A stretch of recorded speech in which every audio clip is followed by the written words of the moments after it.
India news report. जैसा कि आप लोग अवगत हैं कि 2 तारीख की सवेरे लगभग 7 से 8 के बीच में लोता थाने के नागरपुर एरिया में एक डेड बॉडी, पुरुष की डेड बॉडी अज्ञात मिली थी। मौके पे पुलिस ने पहुंच के काफ़ी कोशिश की उसकी शिनाख्त की तो उसकी शिनाख्त लोकल लोग नहीं कर पाए थे।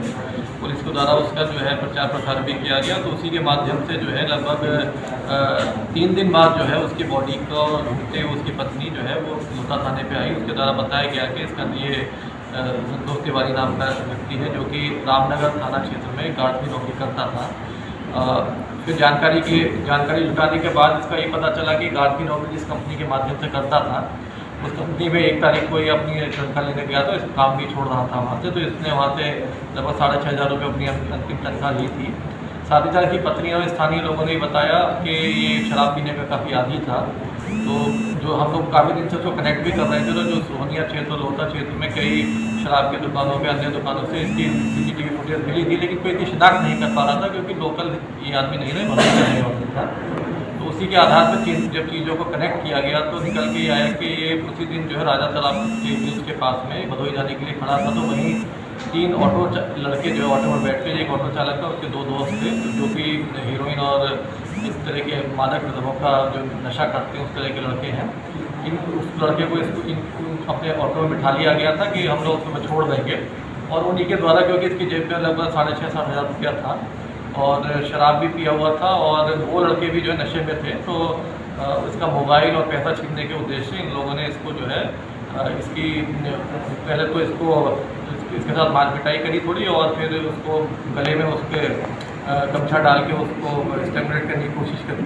साथ ही साथ उसकी जब मूर्छित हो गया तो उसको ले जाके इन्होंने मृतक समझकर उसको जो लोता क्षेत्र में जहाँ डेड बॉडी मिली थी वहाँ उसको डिस्पोज करने के रूप में अंधेरे में उसको डाल दिया, और वहाँ से उसका मोबाइल, उसका पर्स वगैरह जिसमें आधार कार्ड वगैरह भी था, वो सारी चीज़ें लेके लोग फरार हो गए अपनी जगह।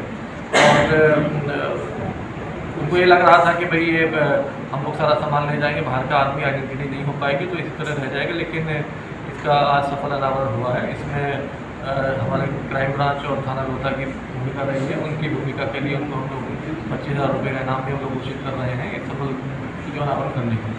सर, अभियुक्तगढ़ कहाँ के रहने वाले हैं? ये सब लोग नागपुर में वहाँ गाड़ियों में एक 2 तारीख की सुबह एक अज्ञात शख्स मिला था, एक पुरुष का, लगभग 34-35 साल उसकी उम्र थी। तो उसकी काफ़ी आसपास जानकारी करने के बावजूद भी उसकी शिनाख्त नहीं हो पा रही थी कि कौन बंदा है। तो फिर उसमें समाचार पत्रों के माध्यम से, आप लोगों की सोशल मीडिया के माध्यम से आसपास के जिलों में संपर्क किया गया। तो उस व्यक्ति की लगभग 2 दिन बाद, 2 से 3 दिन बाद उसके परिवारजनों को सूचना हुई कि भाई इस तरीके का आदमी बड़ी वहाँ मिली है। तो वहाँ थाने पे आकर उन्होंने चीज़ें बताई कि भाई फलाना आदमी है। तो उससे उसकी सबसे पहले तो आइडेंटिटी एस्टेब्लिश हुई कि जो व्यक्ति था ये सुमित कुमार तिवारी नाम का व्यक्ति था, जो कि एक गार्ड की नौकरी करता था रामनगर इंडस्ट्रियल एरिया में, पास्ता की कंपनी में। जिस कंपनी के थ्रू ये गार्ड की नौकरी किया था उसका ऑफिस वहीं रोनिया के पास में है। तो ये नौकरी छोड़ने की इसने बात की थी, तो इसका हिसाब कुछ बाकी था, तो हिसाब ही करने ही उस दिन 1 तारीख को वहाँ गया था पैदल से। तो 1 तारीख को जब इसने वहाँ से उसका लगभग 6-6.5 हज़ार रुपये बकाया था तो उसको एक कोटक महिंद्रा बैंक का चेक भी दिया गया, जिसको उसने पेरोल चेक के रूप में 6,500 रुपये वहाँ से निकाल दी। उस चेक को लेकर, क्योंकि ये इसके बारे में इसलिए ज्ञात हुआ कि परिवार वालों ने बताया, इसके सहयोगी ने बताया कि शराब पीने में काफ़ी आदी था। जो हम लोगों की इन्वेस्टिगेशन चल रही थी, तो हम लोग जब इसकी जानकारी कर रहे थे तो उसमें कई जगह इसका फुटेज मिला था कि भाई ये बंदा कहीं शराब की दुकान से शराब खरीद रहा है। कुछ एक चाट की दुकान पे भी गया था, उसी दिन अत्यधिक इसमें शराब पी हुई थी। लोगों ने पुष्टि करी, लेकिन कोई इसको पहचान नहीं पा रहा था।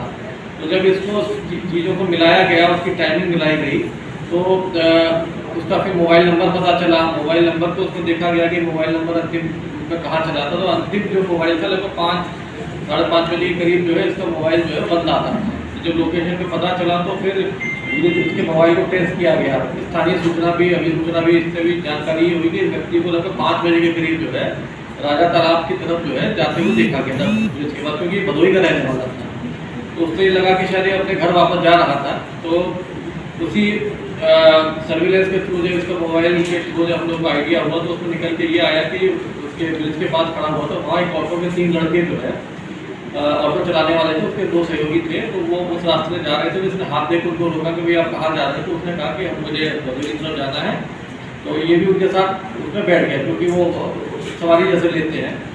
तो उसके बाद जब ये बैठा, क्योंकि वो 3 लड़के थे, क्रिमिनल माइंडसेट के थे और ये काफ़ी शराब पिए हुआ था और इसके पास पैसे भी थे। पैसे हालांकि कम थे, 6,500 थे, लेकिन क्योंकि 50-50 रुपये की नोट की गड्डी वहाँ बैंक से निकाली थी, जेब में देखने से वो काफ़ी लग रहे थे। इन लोगों को आशंका हुई कि इसके पास काफ़ी पैसा है, क्योंकि इसने जब पर्स खोला था तो पर्स में भी 500 का नोट था। तो उनको लगा कि शायद इसमें भी 500 के नोट होंगे।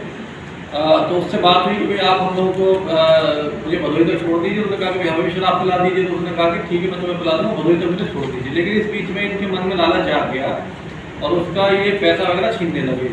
उसमें रजिस्ट किया उस लड़के ने। तो उसके बाद जब उसने रजिस्ट किया तो उसने पीछे इसको बीच में बिठा लिया था। बीच में बैठने के बाद एक लड़के ने इसके हाथ तक पकड़ ली, क्योंकि अत्यधिक नशे में था ये जो है। फिर भी इसे अरेस्ट किया और एक लड़के ने इसके गले में अपने गमछे से जो है वो इसको दबाने की कोशिश करी, जिससे कि हुआ क्या कि जब हमारे हेड में ब्लड की सप्लाई कम हो जाती है तो हम मूर्छित हो जाते हैं। शराब भी पियो तो ये लड़का मूर्छित हो गया। तो इन लोगों को लगा कि भाई ये मूर्छित हो गया है और हो सकता है डेथ हो गई। तो अब इसको क्या किया जाए, क्योंकि ये सभी लोग लड़के जो है तीनों ये नशा करने के आदि। उस दिन भी इन लोगों ने जो इसमें टाइप की चीज़ें इंजेक्शन वगैरह भी लगा के पी हुए थे। तो फिर इन लोगों का प्लान बनाया कि भाई इसको कैसे डिस्पोज ऑफ किया जाए, क्योंकि इनको लगा कि ये मर गया था। तो ये इसको जो पूरा रूट जो आपके रिंग रोड से लेते हुए आपके कपसेटी जनसा होते हुए, क्योंकि स्थानीय होता के ही आसपास के रहने के वाले ये हैं जो कमरा लेके वहाँ रहते हैं। तो इनको आइडिया था कि वो पीछे वाला जो लोटा वाला जगह है, सुनसान जगह है। तो लगभग शाम को ये पहुँचे, अंधेरा जब हो गया और उसकी बॉडी को वहाँ इन्होंने उतार दिया झाड़ियों में। अब झाड़ियों में ये क्योंकि नशे में थे, इनको भी नहीं, इन्होंने तो मारने के उद्देश्य उसको कर दिया कि भाई ये जिंदा था या मुर्दा था जो है। तो लेकिन रात उसका जो है वही इन्होंने उसकी बॉडी डाल दी। और अगर ये चाहते तो भाई अगर लड़ाई झगड़े में हो गया था उसका उपचार करवा सकते, लेकिन मारने के उद्देश्य से मारा था। उसका पर्स, उसका पैसा, उसका मोबाइल लेके उसकी बॉडी को डाल के वहीं लोग चले गए। तो ये 3 लड़कों की गिरफ्तारी हुई है। जो ऑटो था वो और जो 3 लड़के थे, जिसमें तो 2 लोगों का आपराधिक इतिहास भी है, उसका मोबाइल, आधार कार्ड वगैरह चीज़ें भी बरामद हुई।